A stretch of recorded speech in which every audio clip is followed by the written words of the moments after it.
Untamed is going to be untamed. It's going to be a little crazy. I want to talk to my people. I want to talk to my brothers and sisters.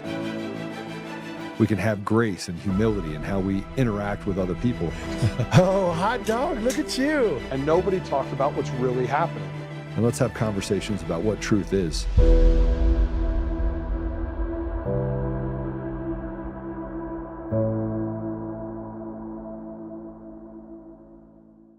If I'm remembering correctly, there were several states involved. And which time period are you referring to? This was 2020. Before or after the election? During the election. In your examination of any of these Dominion systems, have you seen any indication of non-election personnel remotely accessing a Dominion system? Yes. Can you tell us about that? I too have reviewed a series of emails produced by Dominion in which they're discussing remoting into Gwinnett County, Georgia. You also mentioned Dominion remotely connecting to election systems, but you don't have any evidence that occurred in Georgia, correct? There was one county. I've seen a lot of Dominion emails. I've had to translate Dominion emails from Serbian to English to verify the technical questions I was being asked about them, to verify that it was translated properly. So it's your testimony that there is evidence of Dominion remotely accessing Georgia election equipment? yes, on the one county. It was included with stuff that I was researching and reading through, considering Colorado. Michigan was also involved, and there were other ones. To your understanding, is Dominion able to remotely connect to these election systems? Yes. Are they able to do that without detection? Yes. And are you aware of any instances in which that has occurred? Yes. Can you identify those instances? One would be the Denver, Colorado server was granted, or requested to grant Belgrade, only Belgrade. I did search. There is a Belgrade, Montana. Again, why would Montana need to connect into a Colorado file transfer server as part of the election system? And there are other components and things that were done in the background concerning the database and the configure of the database server that still do not have an engineering change order, because if somebody works in an operational environments for a lot of different things, what I will tell you is sometimes things break or you have a problem and you have to fix it. And you submit a change request, or in this case, an engineering change order that is retroactive, right? You want to go back and make sure that you record the process so that you have change management and integrity of the system. If you do not record changes, you lead yourself down a very bad. If you don't record changes, now I've heard it all.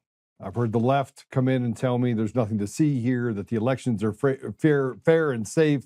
How did the Republicans win the House, the Senate, and the presidency? We can go back to 2017, look at the same thing. You can sit here and tell me that there's nothing to see here, except for there's a lot to see here. And just because they create the appearance, look, this has been going on for a long time. This radical, leftist, disturbing, deviant environment's been going on a long time. They're very patient. Let's just wait. Let's just wait. Let's wait it out. Let's go back a little bit because the people are about to revolt. Let's get them to the point where we've demoralized them. Let's take things from them that were never theirs to take. The First Amendment, the Second Amendment, no matter where you look across the entire country, a rotted judiciary and henchmen for this police state, slave state, whatever you want to call it, step out and do really horrible things to the average American. They demoralize, they bully, they intimidate, they dog whistle. But do any of them have any sort of knowledge? No. They say, you show us the proof, show us the evidence that the elections were stolen. Then we walk it into court, we say this is true. And they go, oh, that's not enough. That's smoke, but that's not fire. The sheer idea that they keep us away from the proprietary nature of a system that is designed to do one thing, that's count votes. Or that you have to rub on your belly and tap on your head with ranked choice voting and changing the rules to the game. Just keep moving the chess pieces around the table so that it only benefits a few set people. But they tell us that we live in a democracy. We got to protect democracy. More dog whistles and more things that are said by the radical left, the media, the CIA, that tell us there's nothing to see here. And every single time we uncover the same thing, improprieties that happened during COVID, improprieties related to big pharma, improprieties related to the government's use of our tax dollars, improprieties in foreign policy and lies that, hey, don't look over there, weapons of mass destruction, oh, that didn't exist. We have to align with genocide and ethnic cleansing of an entire group of people because, God forbid, we stand against the diabolical nature of what is being done and not be called an anti-Semite. And I'm not for any side. I'm for the side that says, don't go blow up people. And I do recognize that there are people that are diabolical. And frankly, Iran has been like team evil for a long time, but the people aren't. And the people suffer, and the people in the United States are suffering right now. We don't have a Second Amendment. We have flock cameras on every corner. They have license plate readers. They can do whatever the hell they want. And by the way, they can presume that you are guilty until proven innocent, not the other way around. And no matter what they say and what kind of stuff they put out there, it's all a lie. But the elections run by people that, frankly, are diabolical and they're weak, pathetic. I put out a thing this morning where I was like, listen, this is where we are. And just so you know, as we go through a couple of these things, we're going to bring on our guest. He is one of my favorite lefties. We're going to talk about Jake Lang, some of the things that are going on and across the board. I would actually say that Patrick's more of a patriot that is confused at times. We're going to have a really good time with him today. But I want you to see this. This is a disgraced FBI executive that back in 2020 said that he's there to uphold the rule of law. This guy's disgraced. And again, no matter how disgraced somebody is, it's nothing to see here. Go ahead and play it.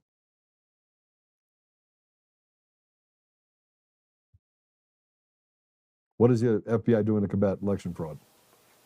The FBI is charged with protecting the rights of all Americans, including their right to vote. While the responsibility to ensure a fair election process lies primarily at the state and local level, the FBI takes allegations of election-related violations of federal law seriously. The FBI investigates federal election crimes that generally fall into three categories: campaign finance crimes, voter ballot fraud, and civil rights violations. The FBI Washington Field Office works with our state and federal partners to engage with other law enforcement partners and provide resources about the FBI's role in elections.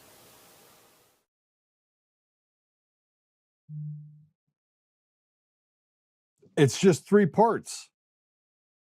3 parts. You can't make this stuff up.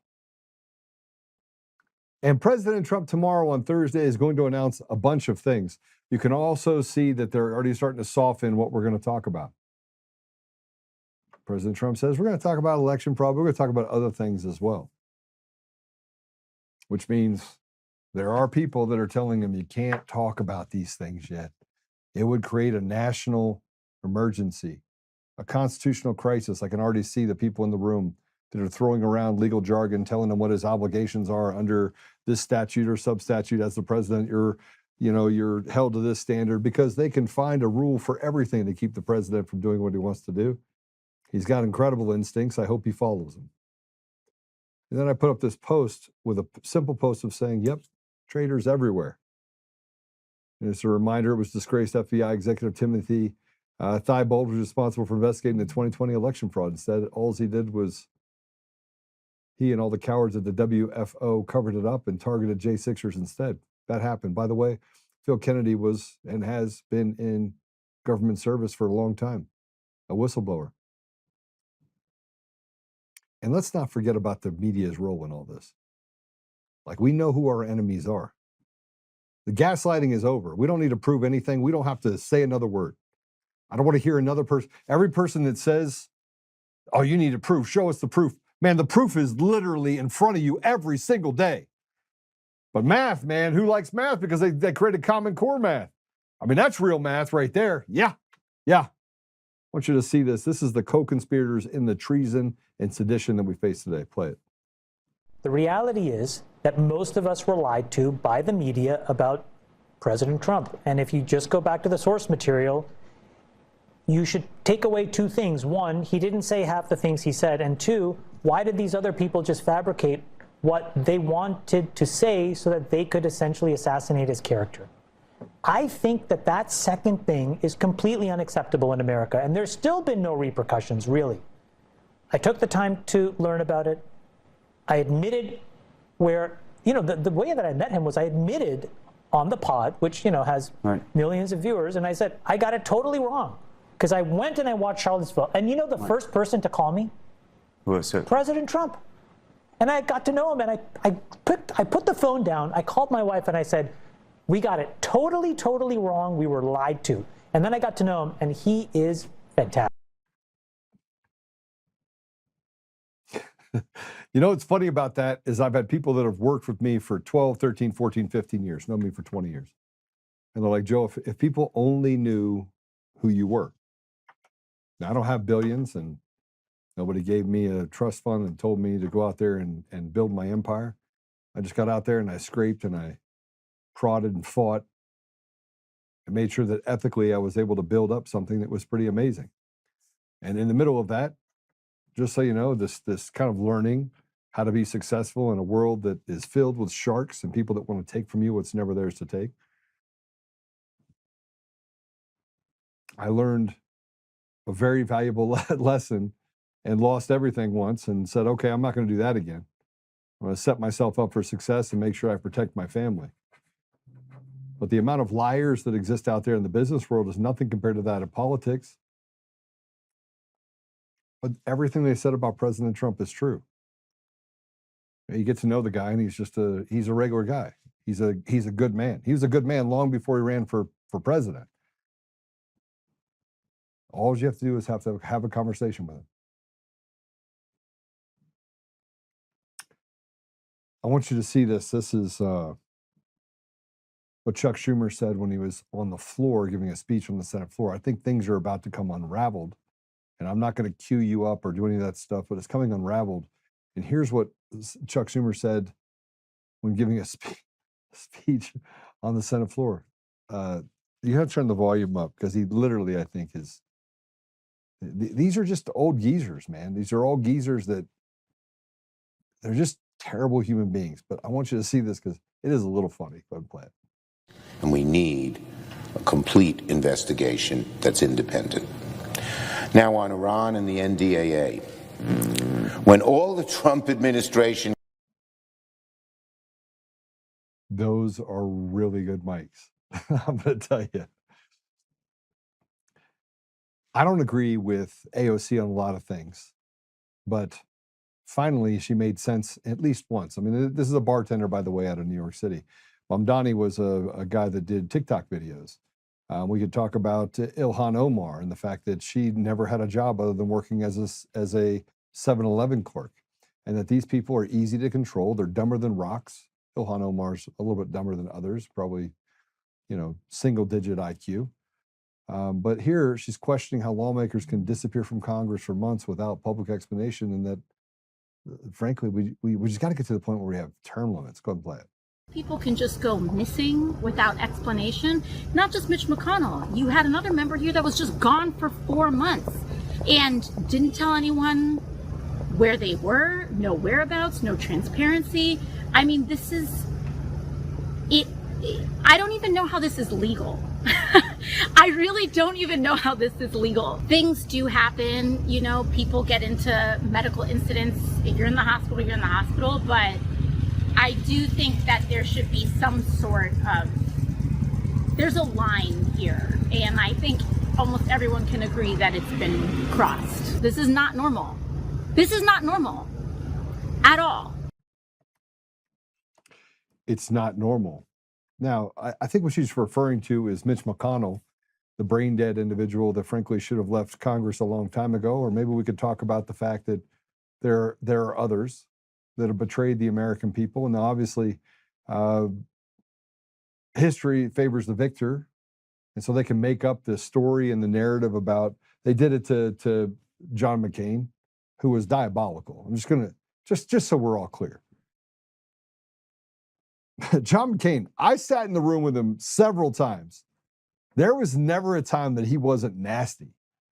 He was just a nasty, mean person. And entitled, man, I think the reason why the whole country is entitled is because the people in leadership, they set that entitlement. They didn't have to work for anything. And you can say, he was a war hero. Okay. Two things can be true at the same time. If you're a war hero and you become a cannibal and you start eating your neighbors, are you still a war hero? And he did some really bad things. He did really bad things. But we put up on pedestals people that are frankly warmongers and just diabolically evil people. And although I wouldn't go as far as to call John McCain evil, I will tell you that he sure does come close to the line in a lot of different ways. So let's talk about our guests, because we're going to talk about stuff related to Jake Lang. I got to talk about Jake Lang. And I want to talk to him about this stolen elections. Him and I got a very fruitful conversation before. And one of the things that I think that he will tell you is that it's more complicated than left or right.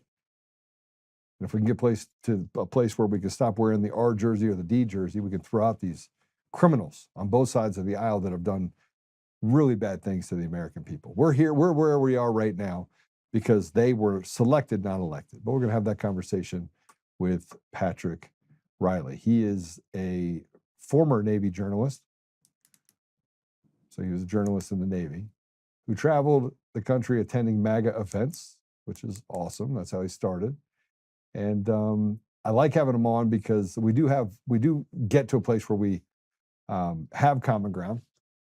And he's always open to having open discussions. So with that said, Patrick, welcome to the show. Thanks for having me, Joe. I appreciate it.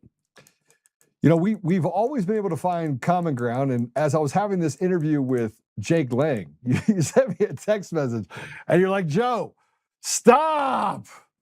Yeah. Yeah. The reason I said that was not because I don't want to have, people who I disagree with, have a platform.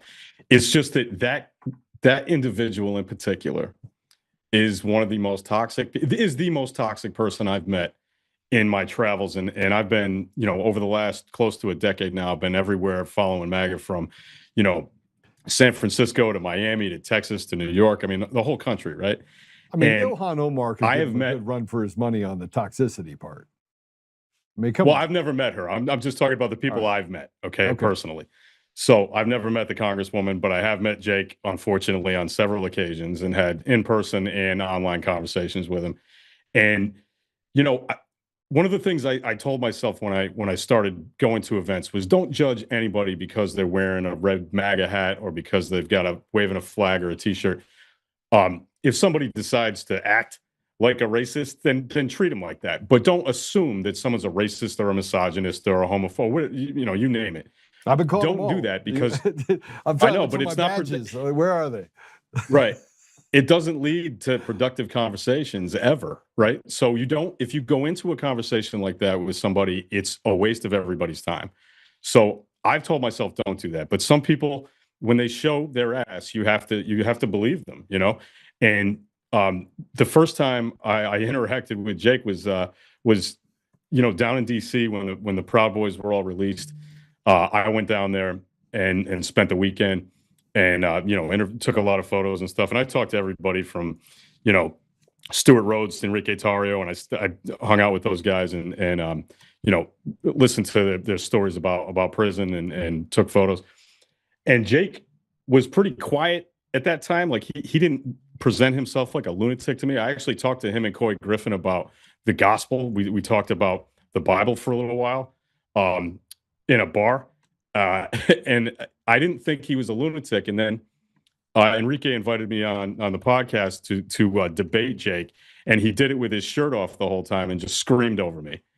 And I was like, wow, like this guy, when he's performing, he's performing a lot. This is all performative, and I just don't respect that with anybody. When you're one way in person and another way on a podcast, you're a douchebag to me. I'm not with that. You know what I mean? I imagine I haven't had the opportunity to meet in person, but I would bet my next paycheck that you're the same guy that you are here in person, right? I have this thing, be the same guy.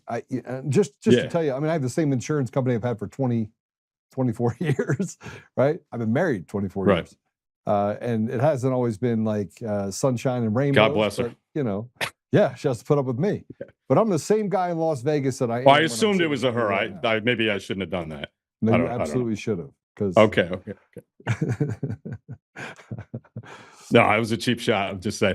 No, the thing with Jake, I talked to him again. You know, there was another incident on the 5-year anniversary of January 6th. I was in DC again, and I had the unfortunate displeasure of talking to him. And you know, he was out there, you know, at the mall, screaming at police officers, calling them everything but a child of God. You know, guys that are just there, just doing their job, you know, keeping people separated and whatnot, not making a lot of money. Now, Paddy, and I just had a problem with that because there's no violence that day. You know, I do not believe in just doing your job. That you know better than that. You can't just say I'm just doing my job. Well, no, I'm saying all these people were doing was standing there. Yeah, I mean that's these dudes were just standing there. Baseless attack. Yeah. Yeah, and so Jake is up and screaming in their faces, and I'll give the, you know, I normally don't stick up for the police, but I'll give them credit for not reacting. You know, they were very professional and they didn't get involved in it. But he was trying to bait them, and he goes into, you know, restaurants, cafes, local businesses in Minnesota, trying to you know, start some sort of, you know, big problem. And I'm like, dude, this is all just so you can get clicks on the internet. I have no respect for this whatsoever. So, you know, he's a psychopath, I think, really. And I think I've had enough interaction with him to have that opinion and not think that it's hyperbole. I think he really is a wacko. Well, I don't, you know, look, I'm going to have to disagree with the part. I think he's very smart. I think he takes advantage of his environment. He is self-consumed. There's other people that are in this movement on both sides of the aisle that are also self-consumed, that get a kick out of people getting millions of views, right? So yeah, I think that he cheapens his ability to be effective, and by doing things like slapping a Quran with bacon and doing things that frankly I find offensive, and you're not going to get anybody to have a dialogue or a debate with you in that way. At the same time, yeah, you know, that there's an argument to be made, and I'm not sure I agree with it. Okay, so I'm just saying there's an argument to be made, and that argument is it takes extremes in order to pull us back to a place of decency, right? And right now we're not. You could probably agree. You live in Philly now. Still, you still in Philly? No, Boston. Boston. Okay. Yeah. You would agree that there's good parts of Boston. There's bad parts of Boston. There's parts of Boston you probably don't want to find yourself in, and getting attacked by some ruthless person that got let out of prison by the 12th time and should be locked up for the rest of his life, gets out there and tries to stab you in your pecker, you're going to be a little upset over it, right? Because they should have gotten. Yeah, but I needed to make the point though that Boston, for its the size of this city, we have it's one of the safest cities in the country. Some may say the safest big city in the country. So, but you're right. There are neighborhoods. There are neighborhoods that you don't want to hang out in. You know, you also have a shoreline that is covered with bodies. I mean, if you were to dredge the, if you were to dredge you don't worry about that. Okay, but if you were to dredge, you don't worry about that. If you were to dredge the bridges, tell me you wouldn't come up with like 70 bodies that happened to get there in the last 6 to 9 months. I mean, the place is filled with it. The fish are really happy. I have no comment on that. Yeah. So crime stays under control in a place like Boston because the people don't put up with anything, right? I'm an East Coaster, man. There's certain things you can get away with, but there's an underground in Boston nobody talks about. Sorry. Yeah, but look, every big city has got their crime issues, but I think we do better than most. The thing is that I just want to get back, like you're talking about the Jake thing. we oftentimes judge each other by where we come from. And I was in a space the other day I got kicked out of, and somebody said something about hating Elizabeth Warren, and I said, well, it's funny. I just happened to mention that I live like 2 miles away from her, because the other side of my street is actually in Cambridge, and I live in. Well, I shouldn't even be that specific, because who knows what'll happen. But I just mentioned, I was like, this is part. Somebody said, oh, that's the problem right there. Basically, just saying, oh, I know you're a jackass because you live in New England, you live in Massachusetts or Boston or whatever. We got to stop doing that kind of thing. I mean, I would never have guessed that you were from DC, because I just knew of you as being a guy in Colorado, right? Yeah. But I didn't know where you were from. And I was interested when I heard that. I was like, wow, that puts a whole kind of different paint job on things. But I would neither judge you for being from DC nor from Colorado, because people are people no matter where you go. And I've got really good friends who are conservatives in very rural areas, and I've got liberal friends in the city. And if I just judged everybody by where they come from or how they vote, I wouldn't have either one of those things. I'd hate everybody and be sitting in my house all day just pissed, So, Jake kind of does. He judges everybody within 10 seconds, and I don't have time for that, man. Well, you probably listen to some of the podcasts or all the podcasts. I mean, it was a tough I listened to a few minutes of it, as much as I could take. Yeah. The tough part for me is that, I think you have to counsel Jake back, and he's going to get mad at having this conversation with you about that, and I just don't care. But the reality of it is this: I tried to counsel him that first of all, if you spend all of your time talking and none of your time listening, you're gonna find yourself alone sooner or later. And you might have people that listen to you on the internet, but you're not going to hold any credibility. You're not going to be able to present yourself in such a way that you actually have any meaningful change.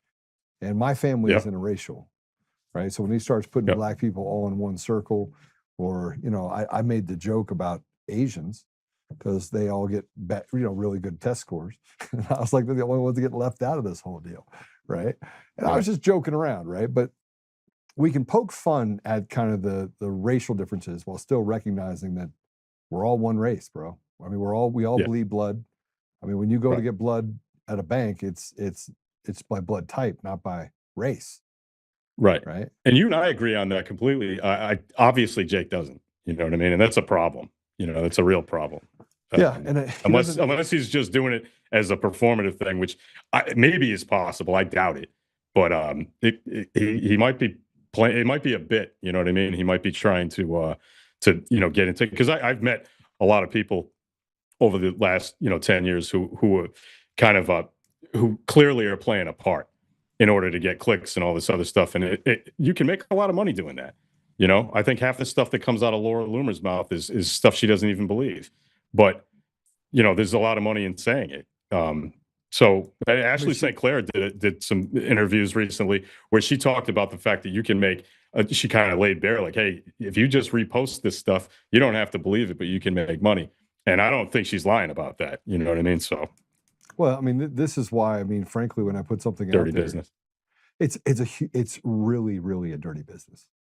And if I had to make my living off a dirty business, I'd be in big trouble, because I just couldn't live with myself. Right.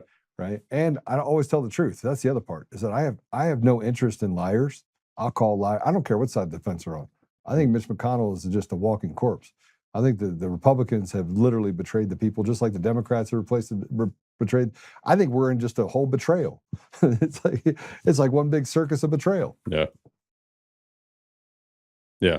I like the fact that you played the AOC clip about that stuff, though, because even though, obviously you probably couldn't agree with her on the day of the week, she's right about that. And, term limits, this is something that like 90% of the country agrees on, but we won't ever get done because the 435 assholes in the Congress will never accept it. Well, 435 in the House. I'm saying it'll never get to the Senate. You know what I mean? Like, so. No, it wouldn't happen. It's sad because you have this self-aggrandizing environment where they basically get to stuff their faces and forget about the people, and they get amnesia right when they get there, right? And so we see this illusion of freedom, and I think that's one of the things that we probably all can agree on. do you feel more free today than you were 10 years ago? No. do you feel better Not off at all. today? Do you feel more hopeful? You No, see what I mean? definitely not. Yeah. We have these conversations collectively, and I get yelled at for having people that are on the left friends. I got lots of friends that are on the left. Lots. I personally think that Robert Kennedy, Bobby, and Tulsi Gabbard, 2 Democrats, have done more in the Trump administration to promote and to bring things to light than almost everyone else combined. Yeah. Hey, look, some of my closest friends who I spent, a lot of time with over the last, several years are hardcore right wingers. You know what I mean? I don't, to me, it's not a requirement of you to agree with me politically to be a friend of mine. You know what I mean? There are other requirements, like don't be a scumbag and stuff like that. But it's not, there's a lot of people who will say that, but then in practice, they don't do it. Right. The easiest way to end up like demonizing people is to not interact with them in real life and just read stuff on the internet or watch YouTube videos and stuff and decide you hate people. Like one of the best things about the Navy, right, and especially the ship that I served the most time on, was that you are put in an environment that is extremely diverse, and you're in such close quarters that you just cannot be a racist. You know what I mean? Because you start to realize that, hey, everyone in here is up against the same stuff I am. They're living the same life that I am. They've got families that, it humanizes people when you're just forced to deal with people. But when you can live in like an area where and I'm not saying there's anything wrong with living in like a rural area where most people are white or whatever, but when you don't interact with people who are different than you on a regular basis, whether it's racially or politically, it's very easy to have cartoonish views or like create a caricature out of people, And I find that happens sometimes when I have conversations, not all the time, but when I have conversations with people, MAGA people I don't know, they assume a ton of things about me that are just not true. Like they assume that I think that men should be able to play in women's sports because they think that's a liberal thing, but that's not my thing. I don't agree with that. There are many other issues just like that. That people will just assume that I think that. And that's because they don't have a lot of exposure to people who think differently than them. And I think that's bad for all of us. Yeah. So this gets into, and I think your video kind of went haywire on us there for a minute. Did we get a fix check, guys, on your side? Let me try and fix it. Oh, you know what? Yeah, there it is. I don't know why that happened, but I got it. So let's walk through common ground. I think common ground's the best place to start. Okay. I personally, growing up on the East Coast, you had Chinatown, you had the Italians, you had all these different groups. They have them in DC, they have them in Boston, they have them in New York, right? You have different areas that historically going back 300 years are filled with people in different types of cultures, right?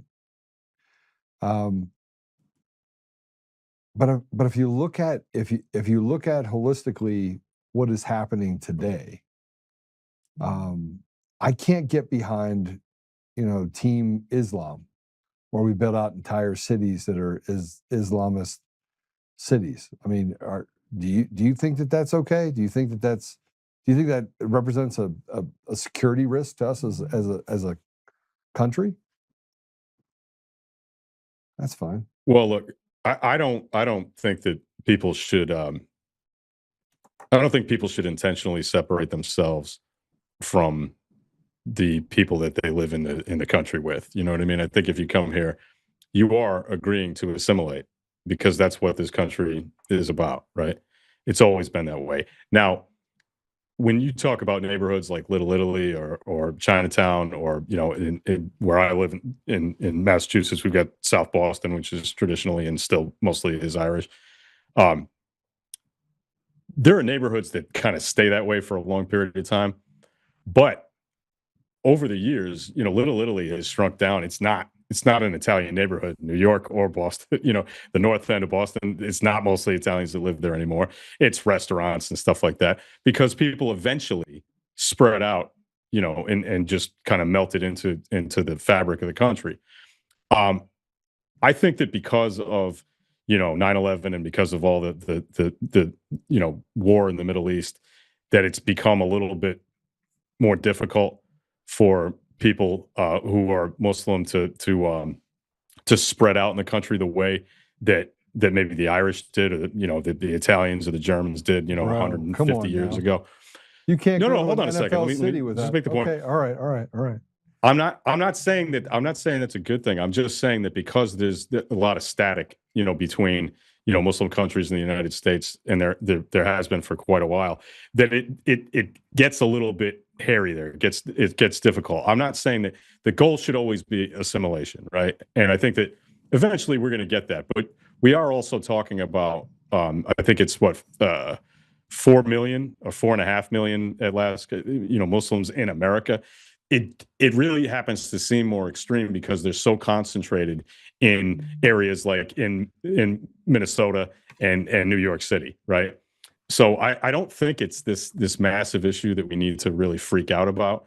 But it's legitimate that there needs to be more assimilation, I think, and less, living separately beside your neighbors. I don't think that's healthy in the long run. Okay. So just so you know, the Muslim population in the United States, they say it's 4.5 million, but it's actually more. It's actually closer to 11, because they don't keep very good statistics on the Muslim faith specifically, right? So, and those are just reports that come out of different organizations. I tell you what, we're going to take a quick commercial break because I want to see Patrick's face, and we have a video issue, so we're going to solve that. So we're going to go to a quick commercial break. When we come back, we'll have Paddy back with us. We'll be right back.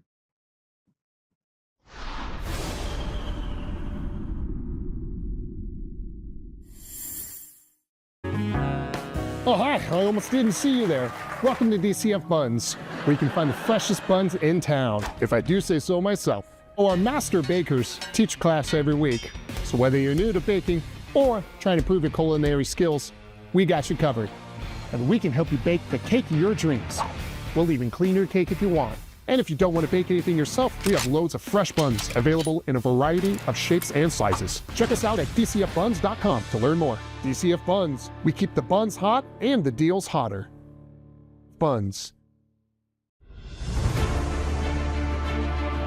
In every thread, in every stitch, Honor-Bound USA weaves the fabric of the American spirit.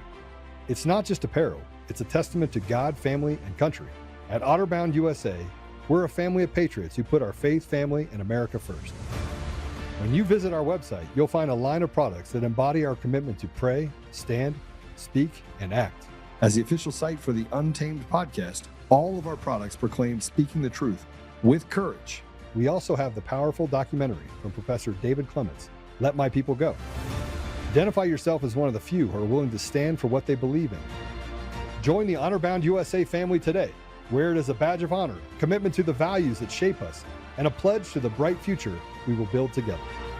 Because when you're honor-bound, you're not just wearing a brand, you're embodying a lifestyle.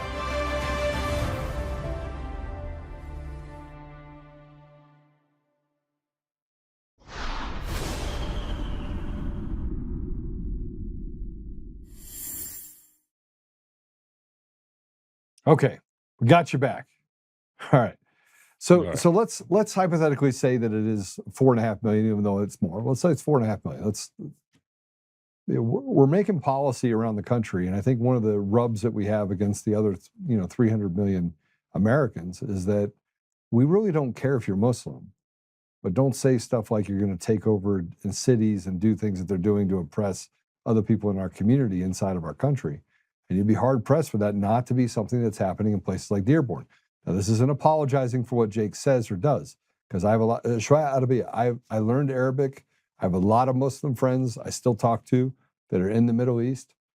But we have to be realistic about what pressure is being put on American populations. And as Americans, we stand up and say that's just not appropriate. It's not acceptable. Well, I mean, I would ask you, like, what do you mean is inappropriate? Like, Well, what's Dearborn, going on? Michigan, at 5 o'clock in the morning, the prayer call comes out, and 6 times a day, and a church came out and said that they were going to play the bells, at certain hours for the Christian faith, and they got shut down. They were told that they could no longer do it. So you have an entire community. Wait a minute, hold on a second. Is that real? Because That's look, in I was Dearborn, an altar boy when I was a kid, and I had to ring the bells. I had to ring the bells constantly. I rang the bells so many times that I probably have tinnitus because of it. I'm like every neighborhood in Boston. Like you go near a church in Massachusetts, Boston, which has to be. I'm talking about Christian churches in Dearborn, Michigan, that are trying to ring bells, and they put up speakers to ring bells, and they're being shut down. And they're not not the call to prayer. Wait a minute. I gotta press on this. You didn't know this? Are you serious? No, I am serious. I went to visit. What authority said that they couldn't ring bells? The town council that runs the city of Dearborn literally have shut down. I kid you not. I had a conversation with a pastor, and they have the call to prayer over loudspeakers at mosques that are all over Dearborn. Now, here's another thing that I need to tell you about this. Dearborn, 60% Muslim. 60. Heavy concentration. Do you know what the entitlement rate is of the 60% Muslims in Dearborn, Michigan that get Medicare, Medicaid, get money? Yes. Yeah. No, I don't. It's nearly 85%. Right. So they are having they have a guy, Hijab Bob. Sorry, I'm just going to say we make fun of everybody. We'll make fun of you later on the Irish side. Listen, you have a Hijab Bob, right? Right. Goes and has 4 houses in a row. This happens all over Dearborn. Uh-huh. There's 4 women that live there that all say that they're single mothers with 4 or 5 children. It's one dude that has 4 wives. They're collecting entitlements per household of nearly $90,000 a year per household. Hijab Bob is doing really well. This is one of the rubs that people have, is that there's this burden on our backs. Republican, Democrat, doesn't matter. We're Americans, right? Well, we'll take care of people.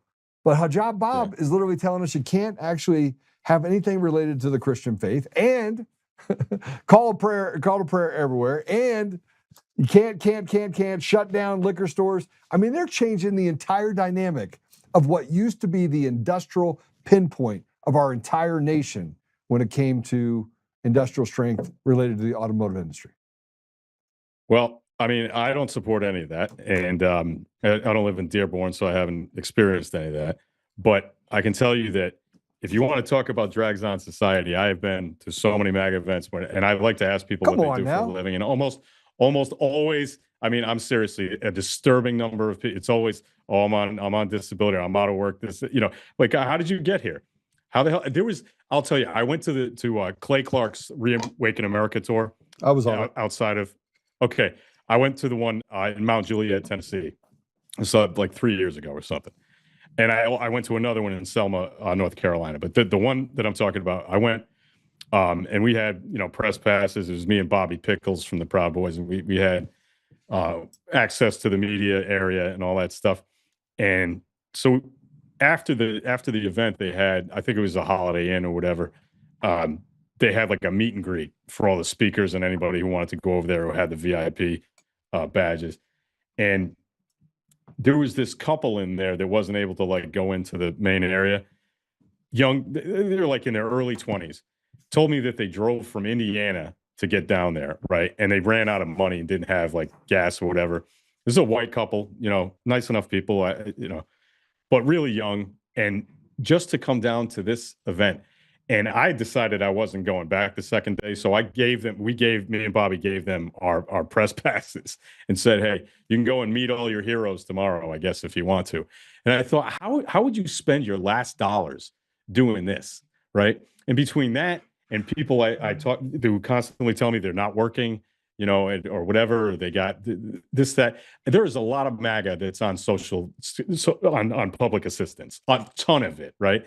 And especially in rural areas in the South, right? So I could come back at you and say, hey, look, a ton of what we would call real Americans in Tennessee are on every manner of public assistance you could find. And guess right? what I would tell and you? you could come out, Guess what I you would- could guess say, what hey, I there are would a lot tell of you. Muslims in Dearborn who are on it. No. So Guess I what I I'm would not tell- sure gu- one is hold worse on, than guess, the other. guess what I would tell you. How many generations do you have in this country? Me? Yeah. How many generations Well, of your family? I'm second generation. I'm second generation American. All right, you're second generation. Second. My meaning, father was the first child born. Yeah. Okay, so you're third generation American, right? You're great.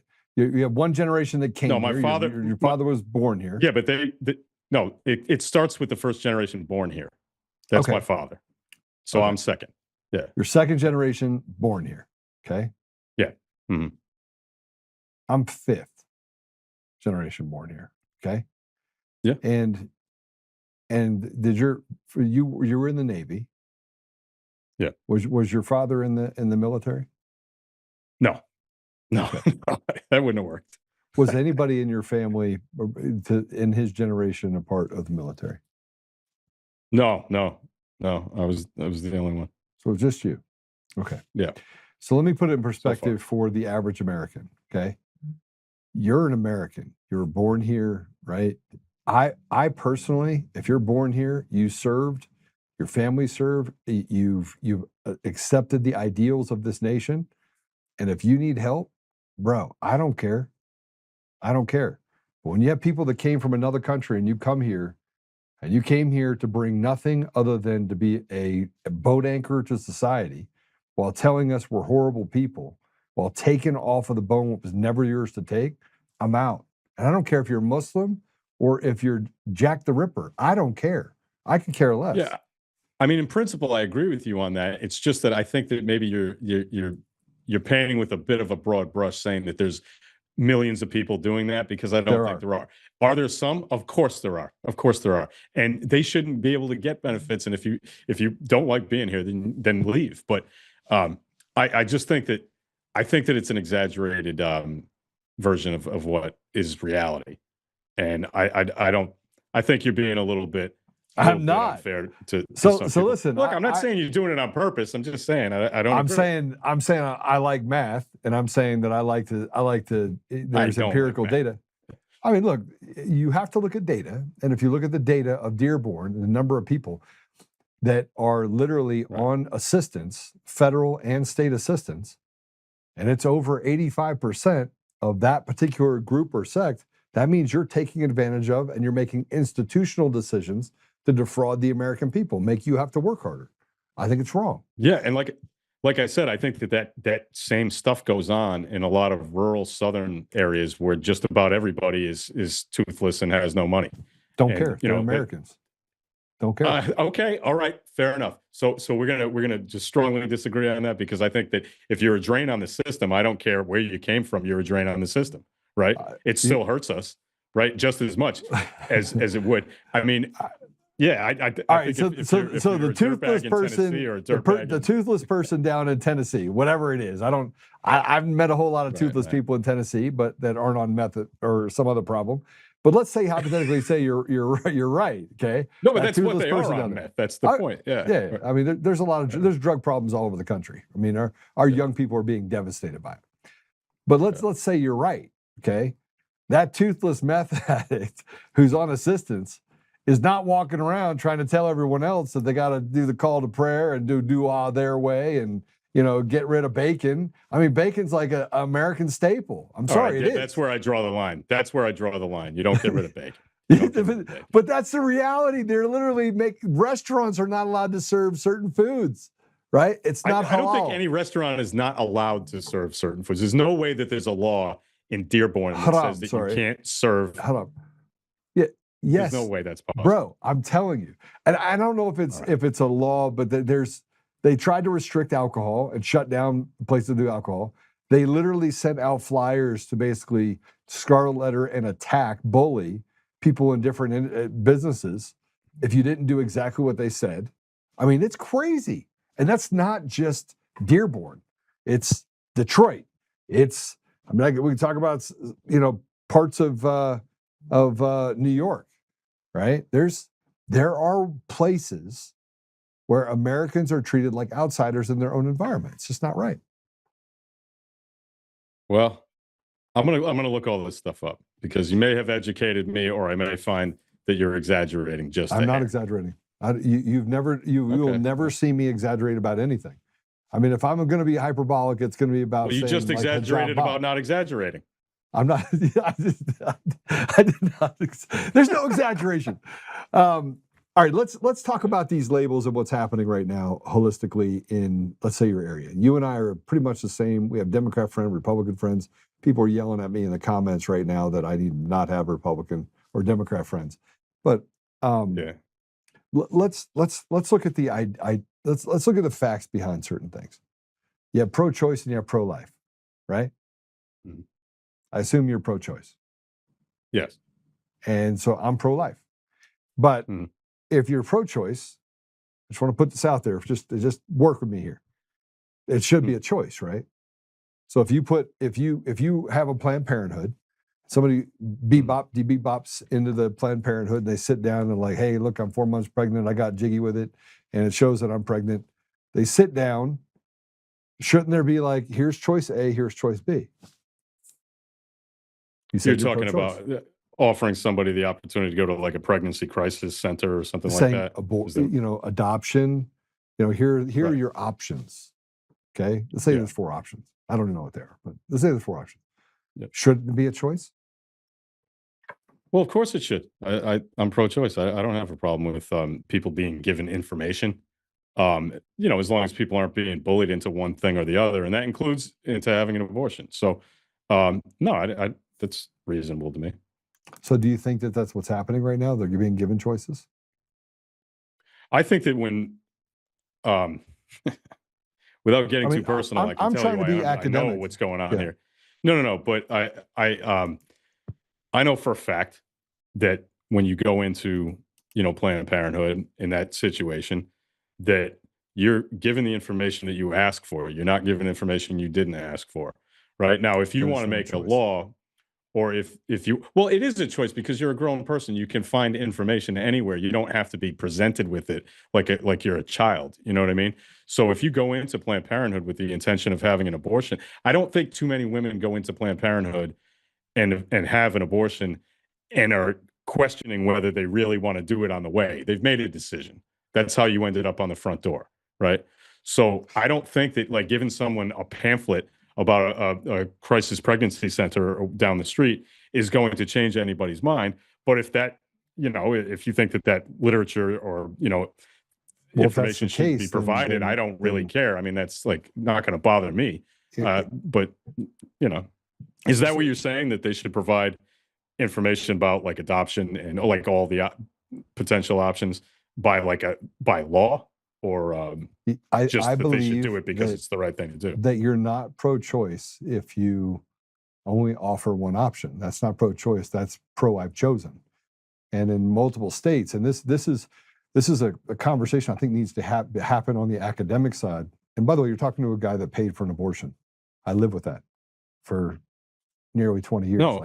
It was convenient for me, right? And I live with that, and it crushes my heart, right? Because, I have 2 beautiful children. And the fact that I did that out of convenience, I find disturbing for myself. And I got to live with that. I got to live with the outcome of that, right? So I'm not saying this because I'm judging anyone. I'm saying that, that in states that they get out there and they stand on these high horses, and we have this rhetoric that gets created on both sides that is dangerous. And one of the dangers are you have people that stand in front of abortion clinics saying there is a choice. That here, let me show you what your baby is a baby. That there should be the ability for there to be a choice, that here's your 4 options, and there just isn't. I mean, but Planned Parenthood doesn't do the other thing. Like that's part of what they provide. So like, I don't mean to be, I know I'm going to get people, the comments will go crazy over this, but just hear me out. It's kind of funny, but it shouldn't, I know it's a heavy topic, but if I go into a pizza place with the intent of ordering pizza, they should not be required to tell me that I can get a chicken sandwich down the street. All right. They don't sell chicken sandwiches in there. They sell pizza. That's what they do. Right. So like, I don't think that Planned Parenthood should be responsible to tell people, like by law anyway, that, hey, you don't have to do this. I think if somebody wants to suggest, hey, there are other options. That's fine. I don't have a problem with that. Hold on. But Say it's say not. the It words shouldn't be with me their again. job to. Okay. Say the words with me. Planned Parenthood. Right? What? Yeah. So it's Planned Parenthood. So you're planning parenthood. So what they're doing is planning to kill a baby. Dumb name. But but you Well, see what look. happens? You have people that show up Yeah. to Planned Parenthood, says, hey, look, I don't want to be institutionally poor. Right? Most people get abortions because of the economic Because they hardship. can't afford. Yeah. Right. And 56 cents on every dollar goes to the government. And, you know, you and I had this conversation. The reason I'm bringing this up is that the last time you and I were on here, you're like, I don't want to bring a kid into this world. It's too screwed up. Yeah. Yeah. Right. I've had that conversation with my wife many times. And yet I think you'd be an amazing dad. You're assuming a whole lot. I may be assuming a whole lot, but I'm assuming it based on the fact that you have common sense. And we've had this conversation before. So I bring it up because you can't. I think a lot of people are cut out for it, and God bless them, and they should do it. I mean, we have to reproduce before we go extinct. But I am not one of those guys, and you know, we're happy with the decision we made, and but it's not for everybody. That's the thing. So I hear what you're saying about you should have a choice and being pro-choice. There's obviously more than one choice.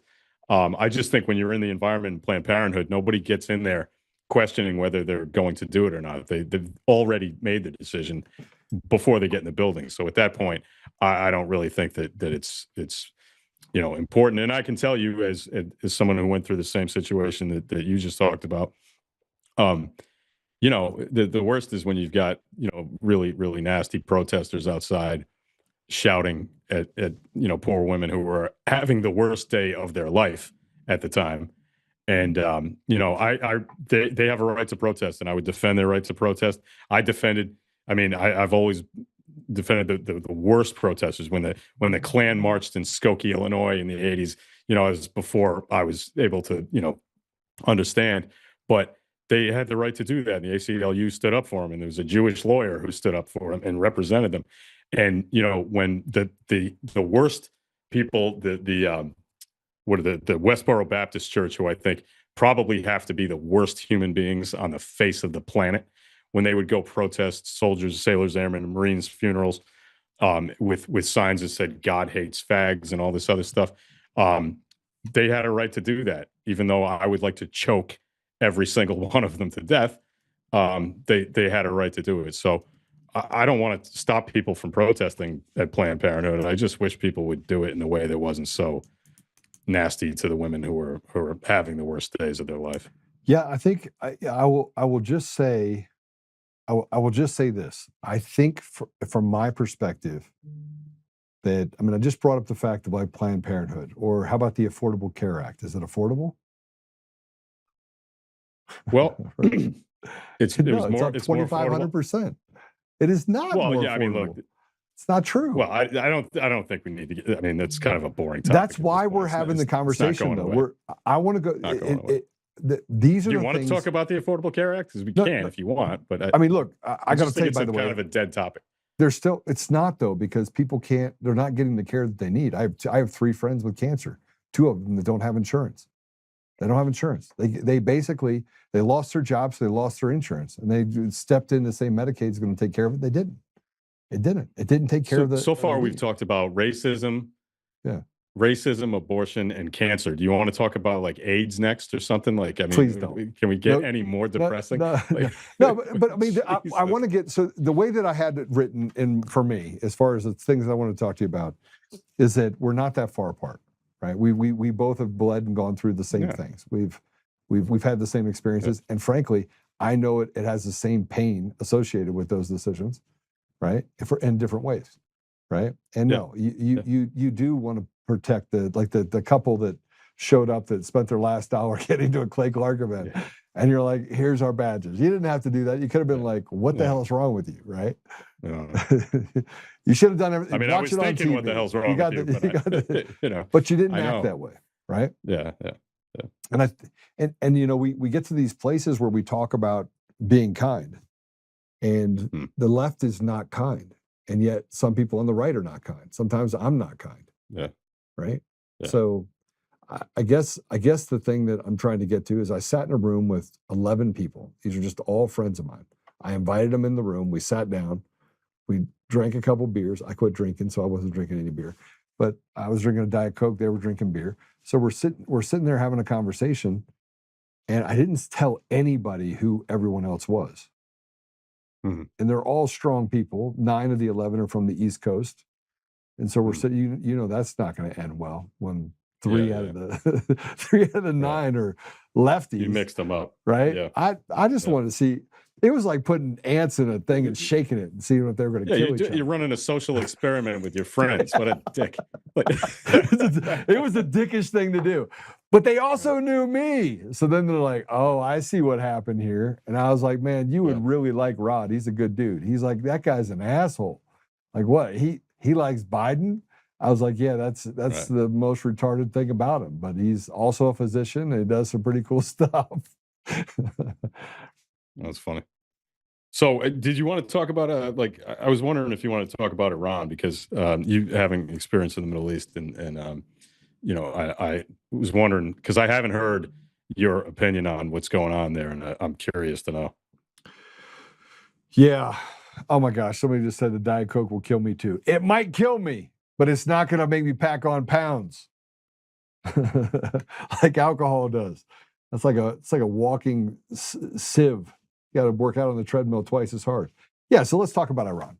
I've been to Iran. I have spent a lot of time working or studying foreign policy in Iran. Even dating back to the early days of 2008, 9, 10, 11, when Obama, tried to create some sort of semblance of, self-determination, giving them access to nuclear weaponry, which was, that was the big rub back then. But we created that. We created Iran. Like, we went in there in 1979 and screwed it all up. It was the CIA that did it. Like, so all the people that are dying and all the problems that we're having right now is because we're a bunch of assholes that allow the intelligence community to go out there and wreak havoc on other nations. And we've killed more people in this country.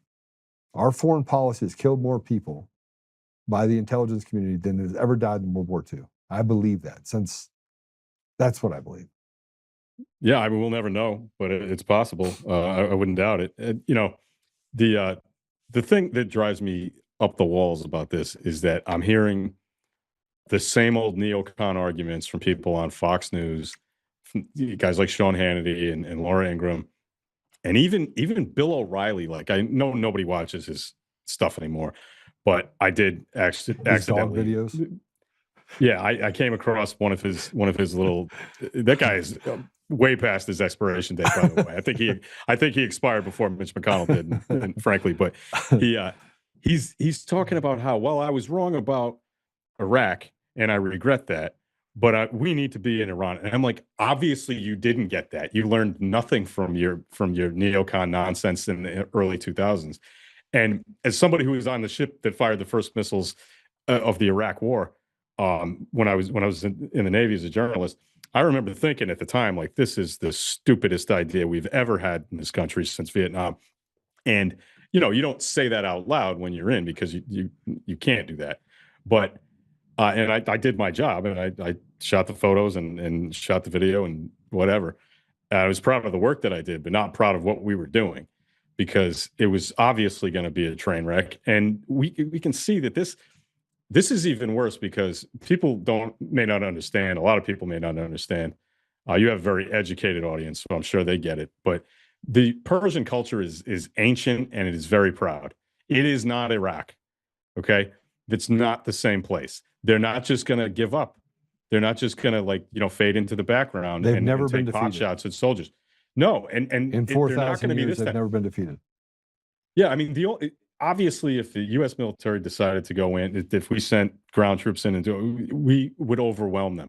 But we'd lose more than it's worth, like way more than it's worth, right? So we're not going to do that. I don't even believe that, as much as I dislike Trump and think he's an imbecile, I don't think that he's crazy enough to do that, right? I really don't think we're going to have boots on the ground. I think he's looking for an off-ramp, but we shouldn't need an off-ramp, because we shouldn't have got on it in the first place.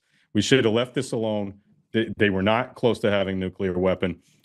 This is Bibi Netanyahu manipulating Donald Trump because he's easily manipulated by, stroking his ego and telling him that, hey, you're going to be looked back in history as a great man who did a great thing if you go in and kill the Ayatollah. And he got suckered into it because he's a sucker. So Netanyahu is a lot smarter than he is, and we know that now. I mean, if we didn't already. So no, we just need to get out, and we can get out just by walking away. I mean, it's not too late to just walk away from this, make up some excuse for, call it victory and go home. And that's it. And get all those sailors who have been on the Gerald Ford for almost 400 days now, which is not acceptable, get them back home. Well, I have a friend whose daughter is on that Gerald Ford that's out there. That's totally nuts. Totally nuts, man. I can't even imagine having to do that. Reset your camera again. It just shot down. Oh my God. But let me give you my perspective of this part. First of all, I think committing U.S. troops to the ground in Iran would be not just a huge mistake, it'd be one of the most fatal things that we'd ever do, regardless of who you were as president. I also want to tell you this. I don't like Bibi Netanyahu. I think he's diabolical. I don't think the guy's a really good person at all. I don't have that same feeling about President Trump. I think when you're in the middle of, and I think if he's a person that takes from history what history will give him. And if you look at history, you have an entire, it's filled with Judases and Brutuses. It's filled with all these different people who have their own things in mind for what an outcome looks like. And in part, you're talking about Bibi Netanyahu. He's not a man of great faith. Let's say that. He's a scumbag. That's what he is. I don't think we need to sugarcoat it. Yeah. So warmonger. But I don't. But he's a straight version of Lindsey Graham. But there's a lot. Yeah. There's a lot of warmongers out there. There's a lot. And frankly, it's hard for us to kind of fish through the political schema of what is happening in Iran. Like, what is it we're truly trying to accomplish? I don't think anyone has articulated it. We don't want them to have nuclear weapons. No. So he just blew the shit out of it. Just give it another 30. It's going to take him 30 years to do it again. Just keep going in there and dropping like mobs on everything, and away you go, right? And it keeps the civilian population out of harm's way, and allows for you to have tactical foreign policy. That's what I think. Now, the other side of me says that there's a victim mentality based on World War II that has created a frenzy and an excuse for victimology to happen inside of Israel. And it was created by the Rothschilds in the 1940s. It was not created by God's mandate. So there was no Abraham that walked down and said, God said, let's have this country. And if you look historically at the area, you have two types of history that have been created for Jews. And I got to tell you, I'm a Jewish Christian. So I don't have, I've been called an anti-Semite, I've been called a racist, I've been called a homophobe, I've been called all sorts of stuff. I think the only thing that's true about any of the phobes is that I'm a stupid phobe. I hate stupid people, right? And there's a lot of them. But when we look at Iran, I don't think the juice is worth the squeeze, as you were saying. The juice is worth the squeeze to put us in a place where we put American lives on the line. We've already given too much. We give up much in taxes. We give up too much in entitlements. We give too much to people that don't belong in our country, that won't assimilate. And I think that we're done having it. And whether we finish it in Iran and we bomb a few more places, they truly are cockroaches. And I don't mean that by a negative sense, but a positive sense. They could survive a nuclear holocaust and come out and eat your brains in the middle of the night. I truly believe that's the type of people they are, frankly. Yeah. Well, you know what? I think what's really interesting about this whole thing is that the Trump coalition, two elements, there are many more, but two elements of the Trump coalition that got him elected twice, or as you would say, 3 times, but twice in reality. He was able to pull like hardcore anti-Semites like Nick Fuentes in, who I think we know is an anti-Semite, right? There's no doubt about that, right? And then, people like maybe Tucker Carlson, who you might quibble about whether he's an anti-Semite or not, but there is a significant group of anti-Semites who love Trump. And then there's the Christian Zionists who love Trump. Now, in a normal political reality, those two groups could not possibly coexist. They would not vote for the same candidate. They wouldn't even be in the same party. But because they have a mutual hatred of like liberals and liberal policies, they were kind of like, just, crushed into this little weird ball of crazy.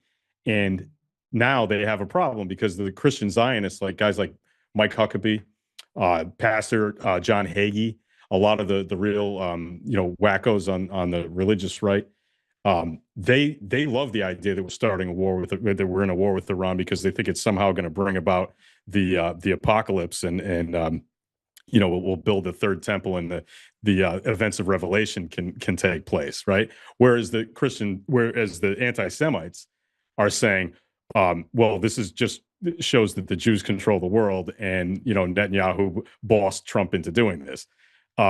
So it's an interesting dichotomy. It's an interesting clash, I think, of people within his own coalition.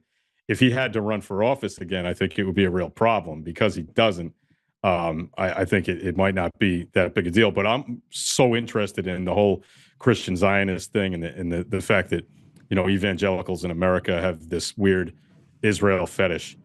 Not all of them, but a lot of them do, especially the megachurch pastors who erroneously believe that the Israel of the Bible, of the Hebrew Bible, is the political state of Israel today, which is not right. That's just wrong. That's ridiculous. Israel is a political state today. The Israel of the Bible, you're talking about the body of Christ and all this is a different thing. So I find it fascinating how people can believe some of that crazy junk. Yeah. So let me, I think that we have a lot of common ground in what you're saying. But I study history, right? I understand the history, and I don't look at it just from the books that I can get out of the library right down on Park Avenue in the middle of the city. Right? There's a history in the United States, and there's a history that's told in multiple other nations, and I think you have to look at both. Because they tell a revisionist history in our own country that favors us, and when we go to other countries, it has a much more truthful or sinister view of some of the things that have happened. But if we look at Iran, the one thing that I always say is that I got to stand for humanity. And although I recognize that it takes force in order to destroy evil, Team Evil is hiding behind women and children, and that's another thing that I have an innate problem with, because we don't take care of our own problem in our own country.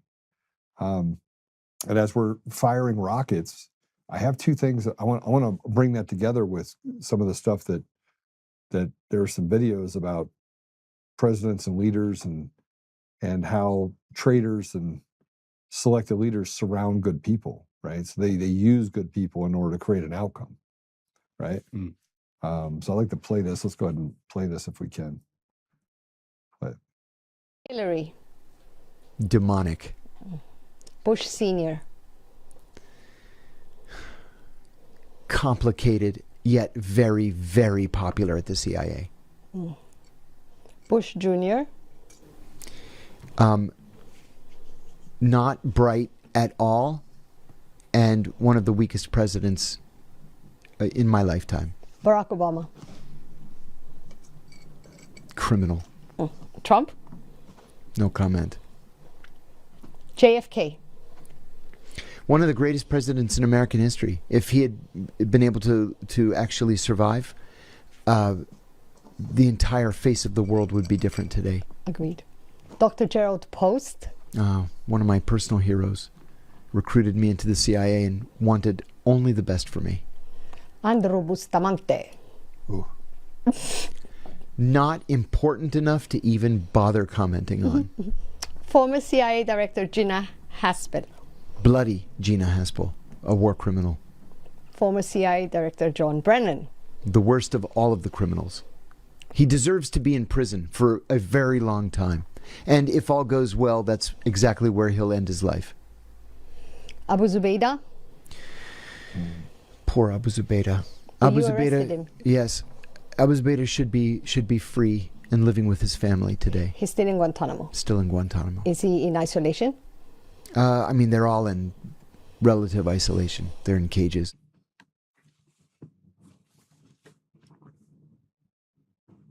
What are your thoughts? Just hearing people, who have a big audience and a platform talk about other people that way, just, flippant.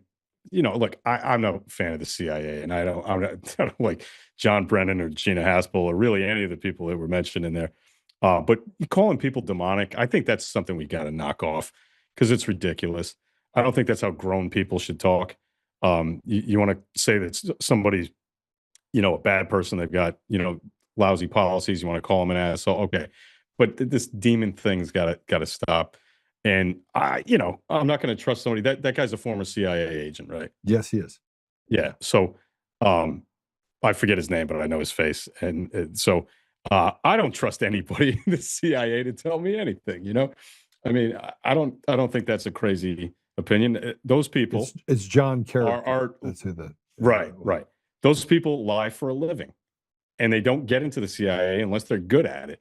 So I don't know. And I don't put a lot of stock into stuff like that. But he is talking about how the bacon's cooked, right? He's talking about how the sausage is made. And he talked about things that we can see in our foreign policy that has created problems. Right? Yeah, but I think calling that, also he's got kind of an obviously, politically skewed kind of version of things because, calling George H.W. Bush complicated instead of what he was, which is, a director of the CIA who was duplicitous and I think a really bad president, he's clearly got a political bent, and that's fine. He can have that. But he said that JFK was would have been one of the most. Yeah, but that's universally accepted among Republicans now. They all say, well, if he was alive today, he'd be a Republican. They all love him. I've never said that he'd be a Republican. Blue blood. Lots of people have. I mean, I hear it all the time when I talk to people. Well, that's retarded people. JFK was 100% fundamentally a Democrat, not a socialist. Well, he Democrat. was. He was a but Democrat. what they're saying is that the Democratic Party of those days is so far different than today that he would be a Republican if he were alive today.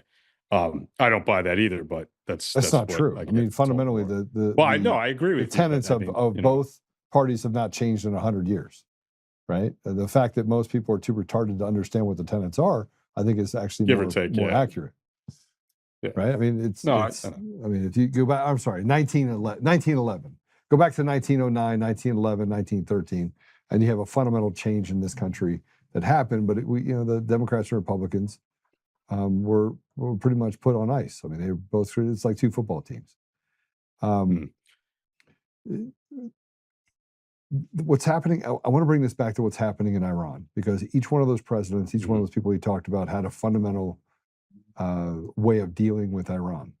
One gave money to them, enabled them, allowed them to build out nuclear weapons, and the other one was diabolically opposed to letting them have anything.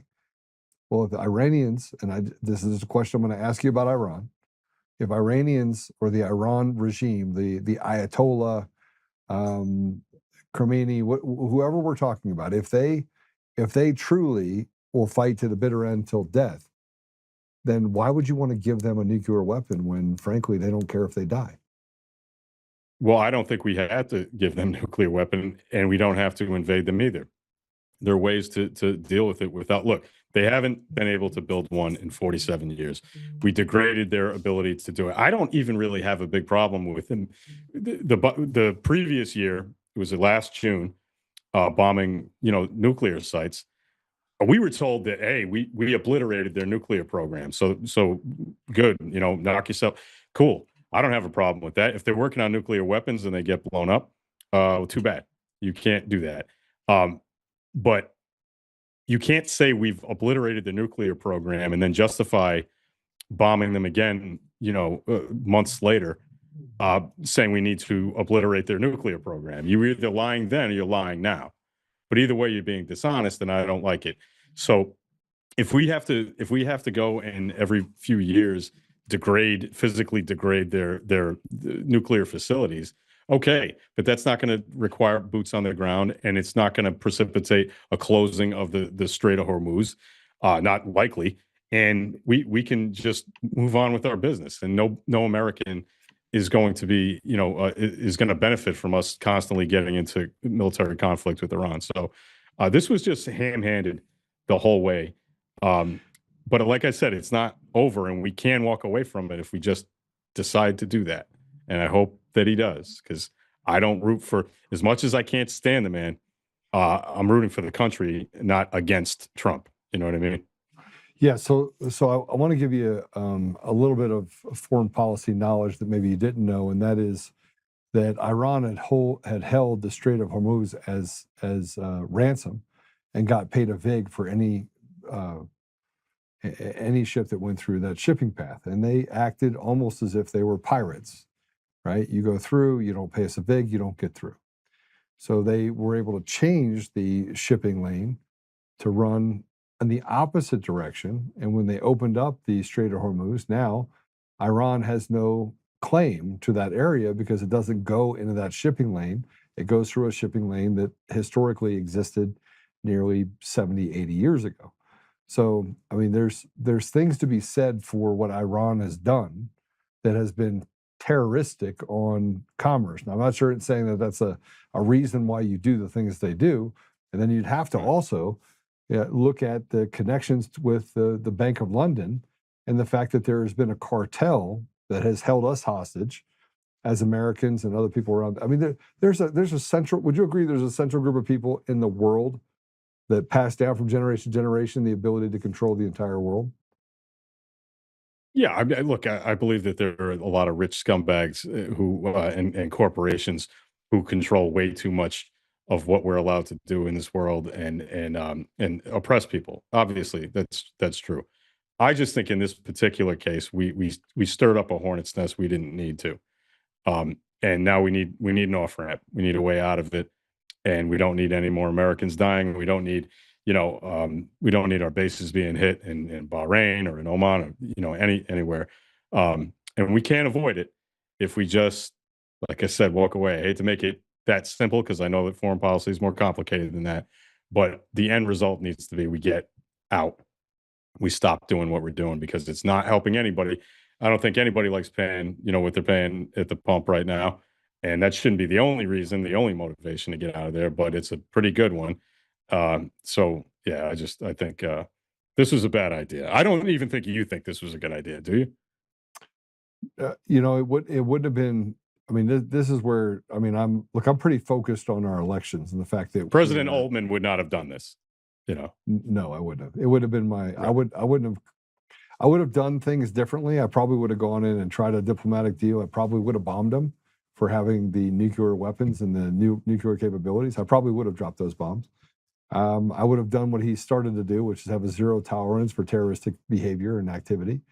And then I would have gotten back to domestic policy and done the things to secure our elections and to take out really bad people. And I would have forced a different change in the DOJ to make sure that we were addressing the fact that machines and mail-in ballots in our election systems are absolutely fraudulent. And then I would have looked at the judicial coup that is obvious, 194 different overturnings of President Trump's decisions from the judiciary that I find offensive. They're not, the judiciary does not run this country. The president runs this country. And the fact that the judiciary can do what it's done. Co-equal branches, it's the fundamental principle of our Constitution is that the president does not run this country. That's not what the president does not run the country. Congress has authority over the president. The judiciary does not have authority over the president. Period. So the Marbury versus Madison thing you think was decided incorrectly? Hold on a second. It's not even the Marbury versus Madison. You have to look at other case law. We want to go to the case law that people harp and parrot. There's multiple case laws out there that go back to the 1800s that show that the president is the executor. He is the CEO of our country. And if he makes decisions to do something, you cannot have a judge that was put on the bench come in and unilaterally make a decision that I don't like that, right? That is not fundamentally how this country was ever run, and that's not what any judge is saying. They're saying that this is unconstitutional, And that is their job to decide whether No, they're a law not saying it's or an unconstitutional. executive order. All right. Yeah, I think, frankly, hold on that a is second. what they've said Time every out. single time.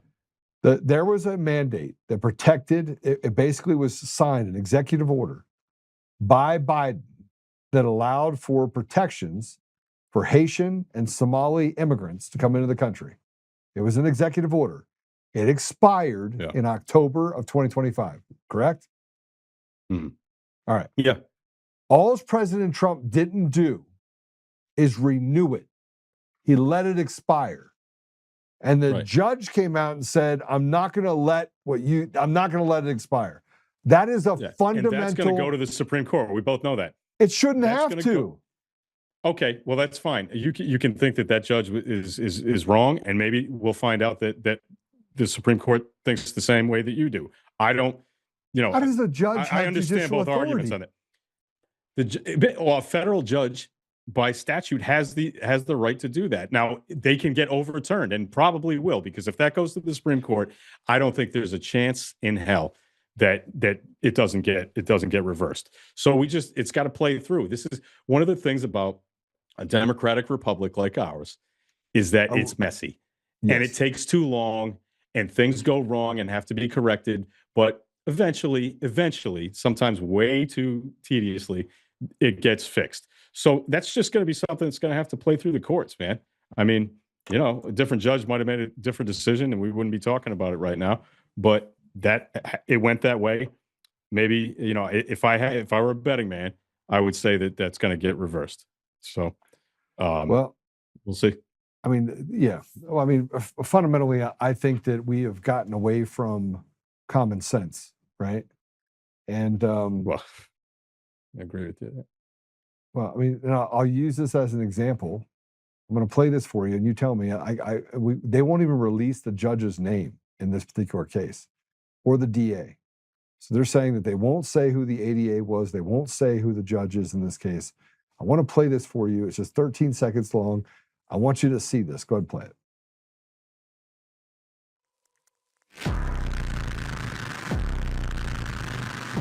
This is an illegal that is stabbing a man to death. Wayne Broadhurst. Now, you just saw that video. Did that look like manslaughter? Like an accident? Oh, I accidentally slipped. No, that looks like first-degree murder. That's what that is. The man that was killed, this guy was an illegal, and the judge in this case had him plead guilty to manslaughter. Gave him 6 years. Well, obviously the DA's office had to approve that. I mean, the judge can't decide what you plead to. It's you got to get offered something. So whoever was the DA in that, wherever that was, needs to be stabbed. No, fired. All right. Well, let's look at this. This is a different state. This is in California. Let's go ahead and play C4. C4. Now take a look. This is exclusive dash cam video that is now the subject of several law enforcement investigations. Shows the moment a red semi-truck plowed into a number of vehicles on the westbound 10 freeway in Ontario just after 1 p.m. yesterday. The CHP told the LA Times the driver of this big rig is a 21-year-old man who is now under arrest on suspicion of driving under the influence of drugs. A total of 4 semis were involved and also 4 passenger vehicles, one of them exploding in flames. 3 people were killed and 4 others were taken to local hospitals. This horrific crash happened just east of the 15 freeway and shut down all westbound lanes for more than 12 hours. What do you think of that guy? Oh, I think he should be in jail for the rest of his life. I mean, what do you think they gave that guy? Not that, I guess, right? Or you wouldn't 5 be showing years. it to me. 5 years. Yeah, that's insane. I mean, high on drugs, came here I don't know why illegally. I don't know why you would want me to defend that or think that I would, because it's indefensible. This is not about defense at all. Having you on here is more of I want people to have like an aha moment. That most of America has an ideal that they stand up for. They think that this is reprehensible. And yet the judicial coup that's happening in our country is putting these freaks back on the street, right? These are illegals, by the way. But Americans like Tina Peters gets 9.5 years for digging into election fraud. It's just wrong. Oh, you want to talk about Tina Peters? Because I have an opinion on that I think you might like to hear. I got one more video, and then we'll talk about Tina Peters. Okay. How about this one? Let's put up post 5 real quick, and let's play the video post 6. Let's play just play cut 6.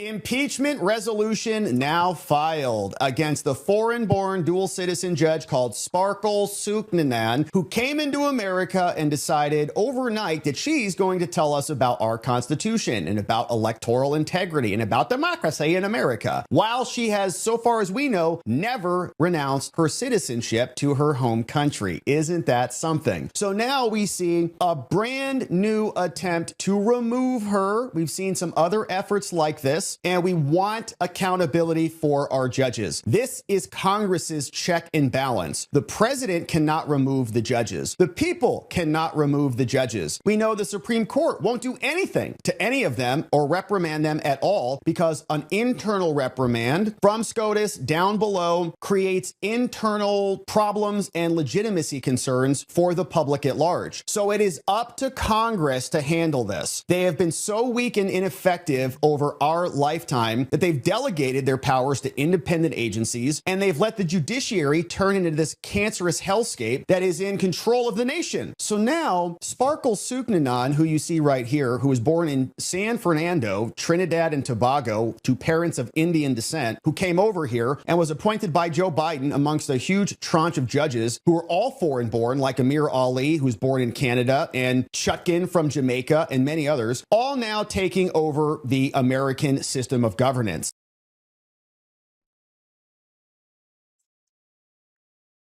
Dual citizen, federal judge. Yeah, I have a problem with that. Not irrespective of the decision that everyone's upset about. I don't think that anybody in Congress, anybody who holds public office, should have dual citizenship. No, I don't care what country it is, right? And that includes Israel. Okay. So there are people, does Randy Fine have dual citizenship? Is he the one in Congress who does have citizenship in Israel? He might be. There, a bunch of them do. Yeah. So I have a problem with that, no matter what country it is. I don't think that should be legal. I actually, as much as I absolutely detest Ted Cruz, he did, when he was running for president, renounce his Canadian citizenship because he was a dual citizen. And I thought that was the right thing to do. I didn't think, do I really think it's a big deal if somebody has dual citizenship with Canada? Probably not. But the principle should be the principle regardless. It's obviously would be different if it was China but I think we should just apply one standard across the board and say, if you want to serve in public office in this country, you have to pick, and I don't think that's unreasonable. So, and I don't think that somebody who wanted to be a federal judge someday would probably not have a problem go ahead and do that. You know what I mean? I don't think that would have been a sticking point. She probably would have just renounced her citizenship if that were the law. But it's not. So maybe we should pass one. So Randy Fine, by the way, was the one that introduced the Disqualifying Dual Loyalty Act. And he was the one that wanted to ban the ability to have multiple. Oh, okay. All right. See, well, So I'm glad I opposite. Yeah. All right. Yeah. So he, he's out of Florida, and he's done an amazing job. In my opinion, he's done an amazing job, but that's just my opinion. There's somebody, I can't remember who it was, who actually wore an IDF uniform in DC, whatever, who was in Congress, and I can't remember the name. And but yeah, I just thought some of it gets really ridiculous. Yeah. So let me. There's no list of how many people have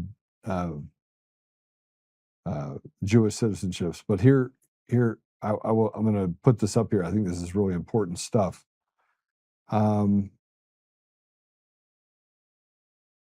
an overrepresentation standpoint, there's a lot of Jewish people in Congress. A lot. So there's that. Let's talk about let's and I don't actually care, by the way. I don't care if you're Muslim and you're in Congress. I could care less. Just don't play for Team Evil and actually protect the American people. Now, last subject we'll talk about, since you want to bring it up, Tina Peters. Go ahead and tell me your thoughts on Tina Peters. Be careful, because I paid her to salary while she was in, and I am Team Tina Peters all the way. So I know try not to be offensive. No, okay. I don't think that any of this will be offensive. So I thought that, I've always thought that we put people in prison for longer than they should be in a lot of cases, and not as long as they should be in a lot of other cases, right? Right. So when it comes to adjudicating violent crime, I think, a lot of people get out when they shouldn't be. But giving a woman, I always try to err on the side of caution when it comes to giving out these big sentences. Giving I think she was 70 when she was convicted or something like I don't 69. 60. Okay. Giving someone like that a sentence of 9 years for a nonviolent crime is beyond stupid. And I think it was right to commute it. I'm not saying she wasn't guilty. She was convicted, right? By a jury of her peers. I know you don't agree with that. We don't need to adjudicate the whole thing because we're not going to agree on it. But where we do agree is the fact that putting a 69 or 70-year-old woman in jail for 9 years for a nonviolent crime is I don't even know why we have to have a discussion about that, about how stupid it is. So I thought the Democratic governor of Colorado did the right thing, even though he knew he was going to get, you got to admit, he was going to get blowback on that. And he did. And I think that it shows a level of empathy and a level of just common decency that you say, we're not going to put this woman in jail for any longer than she's already been in there for. She did the time that was, she did more time than she probably should have done at all. And I know you don't think she should have done any, but it's right that she's out. And, since it's a commutation and not a pardon, right? She doesn't have to, she can come out and say, I didn't do anything wrong and still be free. She didn't admit to wrongdoing. She doesn't think she did anything wrong. Okay, fine. Fair enough. But, when I heard it, all my liberal friends' heads exploded. And I was like, no, I think that's the right thing. Well, I think anyone with common sense would think that it's the right thing to do, right? Just to have compassion. You can't have selective compassion for people in different countries and not have compassion for your own American, brothers and sisters. So that leads me to the elections. You and I have talked about this before. What do you think happens on Thursday? President Trump's going to come out. There's going to be an announcement. You think it's going to be a nothing burger? You think it's going to where on the scale are you of Thursday is going to be historic all the way down to I would rather watch the Conor McGregor fight over and over again on slow play. Nobody wants to watch that. No, I think what a disaster. Look, if I've learned one thing over the last, what is it, 11 years now of Trump being in politics, don't try and predict what he's going to do. I have no idea what's going to happen on Thursday. We hear rumors in the press, and some of those are like intentional leaks from the White House, and some of them maybe aren't. I know he said he was going to talk a little bit about election integrity and bring some evidence or whatever, but he could change his mind and spend the whole time talking about Iran. So your guess is as good as mine. I definitely wouldn't mess around in the any of the betting markets on that. We'll see what happens. I'm going to watch, obviously, but I can't even opine about that because I'll be wrong. All right. Well, look, it was fun to have you on today.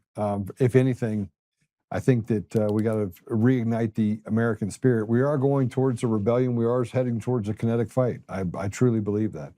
But I think that we have a pretty good take on who the enemies of the people are, and it's not our neighbors, frankly. At least not most. No, it's really just you. Just you. That's it.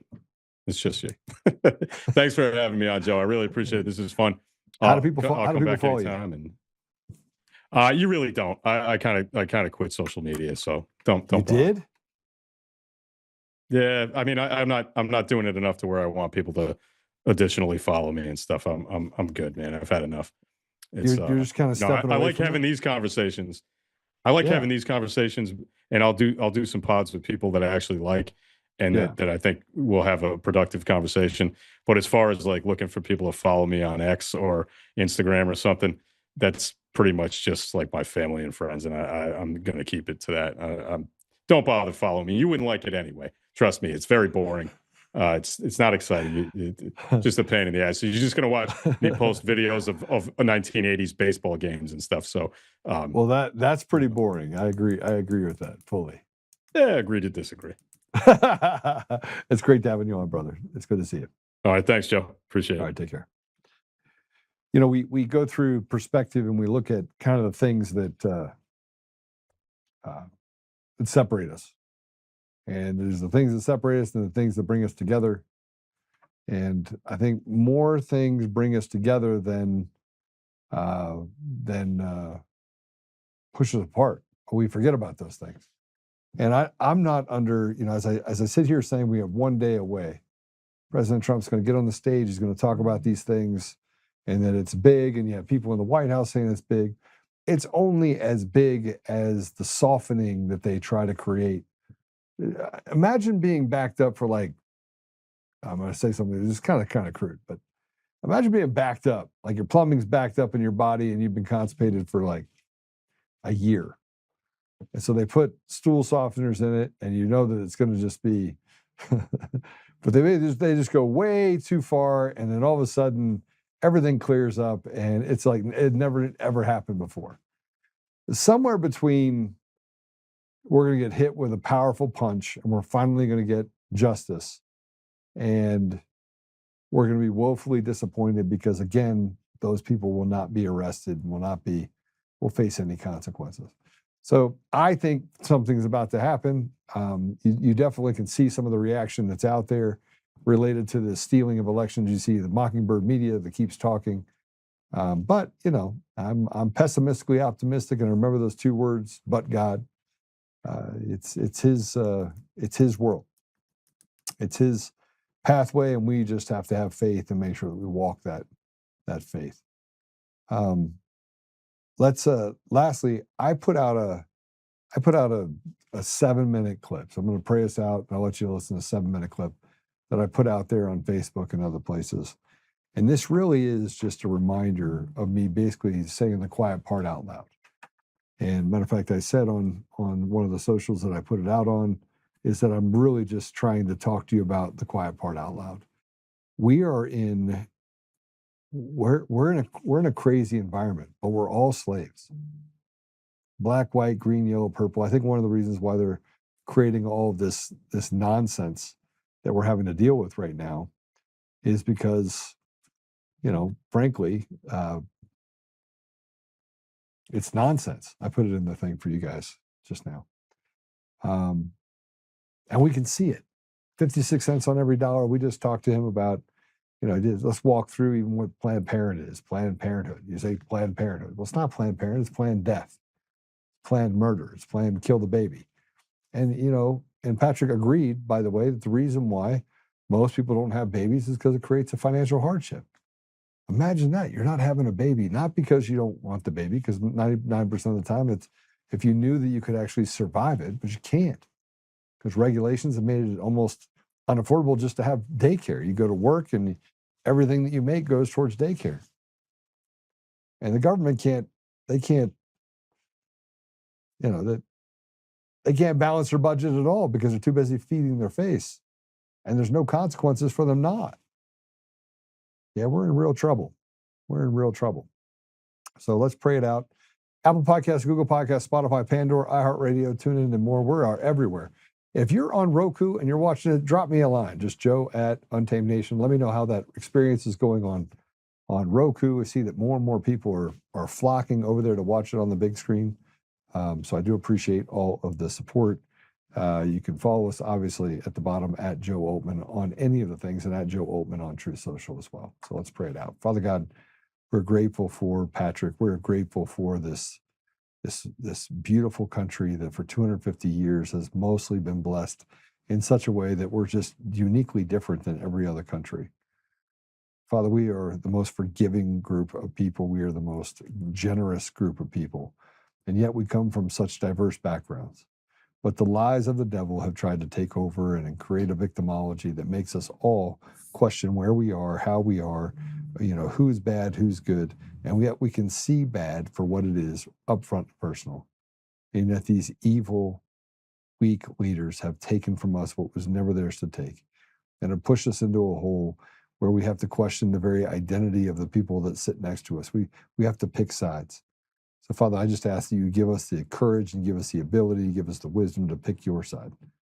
And not a political side, but doing what's right by the people in our community, and by really taking an interest in preserving opportunity and preserving the well-being of your people, whether it be in this country or around the world. We know that we just are lied to every day. So, Father, help us that we may stand in the gap, honor you, work towards restoration, and set aside petty differences so that we can get to a place where we can fight against this evil which has taken over our communities and our country. Father, thank you again for just the opportunity to be here today. And and these things we ask in the name of Jesus Christ. Amen. All right, we have a 7-minute video that I want to show you. I did it this morning on the way to work, so I'm wearing the same shirt that I'm wearing right now. Go ahead and give us a follow, and if you want to check out the Substack, I got a new Substack that's going to be going out here in a couple of days. And by the way, we're going to be on Substack and a few other platforms. We're going to work on some things this coming week. And Joe, I like your confidence in bringing people in that you know are going to rub your audience the wrong way. Yeah, people left as a result of it. But you can't have, look, if you're in an echo chamber, you're screwed. You're absolutely screwed. And it makes you unable to take on hard conversations. There's never a conversation I'm not willing to have. And if I can get all of you guys to that place, it makes it much more palatable for you to have a conversation with people in your community and be forgiving. Accept them where they are, not where you necessarily want them to be. And, we were able to learn something about Patrick, which I think is super important. He shared some what I believe is one of the most vulnerable things that you can associate with, and that is the loss of a child that you could have prevented. And that's a hard thing. It's a very big burden to carry. So just think about that. All right. God bless you all. We'll see you soon. Good morning. I woke up this morning to Ed sending me a bunch of stuff about license plate readers for police departments. And I'm reminded about a few things. I wanted to encourage you while at the same time blackpilling you. So I'm going to say the quiet part out loud. I'm going to talk about the obvious. And here's the obvious. In the last 8 years, the state of Colorado has degraded to a place where it's hardly recognizable.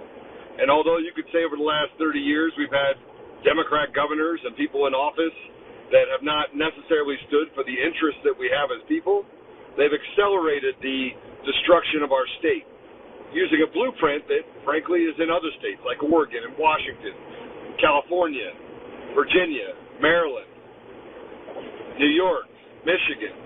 And you can see what they're doing in Texas and other states. This is a plan. The plan is destroy everything that's good, replace it with deviancy, let criminals out on the street, and steal the very essence of what it means to be an American. You live in a police state. And every time we turn around, we have this judicial coup that stands up and says, no, we're going to protect those people that are in government. We're going to protect the haves. We're going to throw the have-nots down into a hole. We're going to make it impossible for them to get justice. And we're going to create a judicial process that holds us unaccountable for our decisions and the lives that we ruin. That's the reality of what we face right now in the state of Colorado and in many states around the country. And as I sit there and say that to you, I can't help but equate what's happening in our states and in our country with what's happened in Venezuela. And all you have to do is go back to 2004. It was the third wealthiest country in the world. And the United States sits almost in that same position. We're not the first wealthiest. We take out our debt. We're the third wealthiest. But what they had to do is they had to accelerate their tyranny.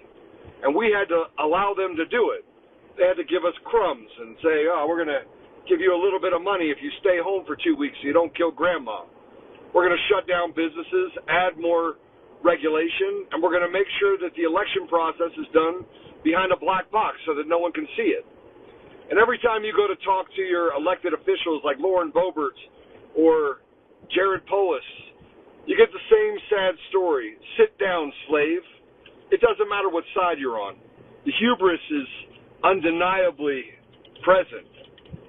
And if that's not enough, I want to ask you if any decision and any rhetoric that they've said or done over the last 8 years in the state of Colorado, any rhetoric, if it's ever manifested into anything that is good for the people.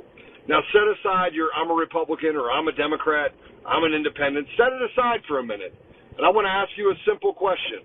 Have the people that said that they represent your interest as they stand on a stage and shout dog whistles of homophobe and transphobe, and has any of that done anything in order to promote or to make your life better? I would argue it did the opposite. They took your tax dollars. They made it impossible for you to own anything. Your house, you rent from the government. Property taxes have tripled in the last 7 years. And we're in a place now where our politicians say, oh, we've got to silence the voice of people like Joe Oltmann because he called for accountability for treason committed against the people, not only in our state, but people around the nation. So I'm going to ask you a simple question. What are you going to do about it? We're going to sit on the sideline and watch everything fall apart as they choose a diabolical candidate as a Republican. And the Republican Party, by the way, just as rotted as the Democrat Party. Sorry, it is. They select, not elect. It is not the will of the Republicans who represents them in Congress or at any level of government. It's weak, pathetic, controllable people. People that, frankly, don't do the biddings for anyone in the community. They do the biddings for themselves, feeding themselves and gaining an immense amount of wealth on a $160,000 salary if you're in Congress. So I'm going to ask you the question as I say the quiet part out loud. What the hell are you going to do about it? I've been standing for the last 6 years. Thursday is going to be the start of something really big. But you can already see the rhetoric. And the rhetoric, by the way, is not just coming from the left. It's coming from people within our own party that are trying to soften the blow of what President Trump has to say on Thursday. So I pray that nobody gets to him. I pray that he comes out screaming and breaking things. Wreck-It Ralph. And doing what is necessary in order to give back some semblance of what our country should actually look like. And oh, by the way, I want to say this. To the person that basically said, Joe, look at the fat guy. I want to thank you because I've been getting a little pudgy around here just as so I went ahead and decided to go back to the gym before I have this massive surgery and down 11 pounds in the last 8 days. And I can still bench 275 like I'm standing still. So it was a good reminder. So I just figured I'd throw that all in there, and I'm going to get back to my fighting weight, so to speak. And listen, we got to make a decision whether we Wreck-It Ralph and join a rebellion, a real rebellion. That doesn't mean it has to be violent, but it could be. It could get there. But we know who our targets are. We know the system is designed to take from us what was never theirs to take. We know that it has enslaved us. We know that it has pushed us in a place where, frankly, there's no opportunity for young people. None. And so we have to make a decision on whether or not we've lived a good life. We've been given enough opportunity, and now we're willing to unselfishly serve those that come after us. And that is the American ideal, and that is the American spirit. But I figured I'd throw in that other part about me working out, being able to throw up 275 pounds, because I was pretty impressed with myself. But I've always had retard strength, just to add a little humor to it. All right, God bless you. Remember, but God, President Trump's going to come out on Thursday, and frankly, I don't know what this election season holds for any of us, but I do know this. The American people are wide awake, and no matter how much Mark Elias or Weasel Weiser or Jenna Griswold or any of them, Hick, whatever his name is, Hickenlooper, no matter what they say, it's all just empty words, bullshit, that they put on the end of a stick and expect you to eat it like ice cream. It's not ice cream. It's shit on a stick. And you can't polish a turd. Polishing a turd, it's still a turd. And they're turds. So God bless you. See you soon. Have a great day. And we got some great things coming up. We're going to Wreck-It Ralph on content, media in the state of Colorado. So look for it. It's going to be epic. All right. Take care.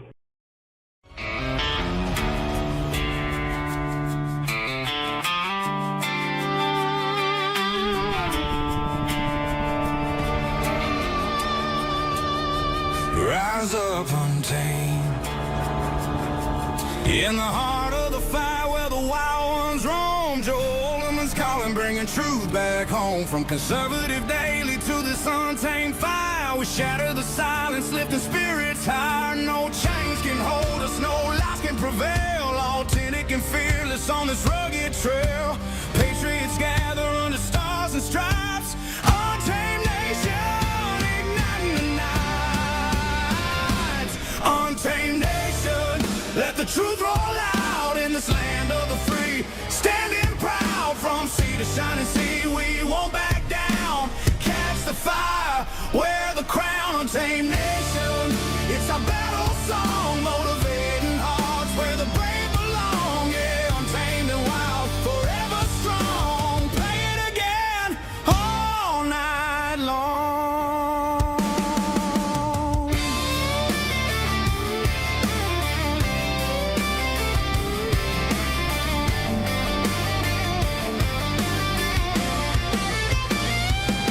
Break the mold, chase the real, no more games, time to heal. Joe's voice leads the untamed crew. Truth matters through and through.